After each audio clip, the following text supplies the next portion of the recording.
In this part 2 video on pollinators, I take you on close encounters with non-bee pollinators, such as this colorful ermine moth, a tiny hoverfly that resembles a little bee, this thynid wasp which looks intimidating but is harmless when not threatened,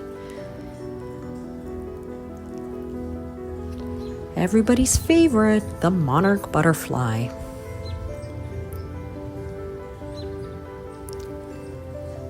a ruby-throated hummingbird which uses its beak and tongue for pollination, a little red ladybug, and a pair of soldier beetles who are clearly skilled at multitasking. The diversity of pollinators is fascinating. Hope you enjoyed the journey.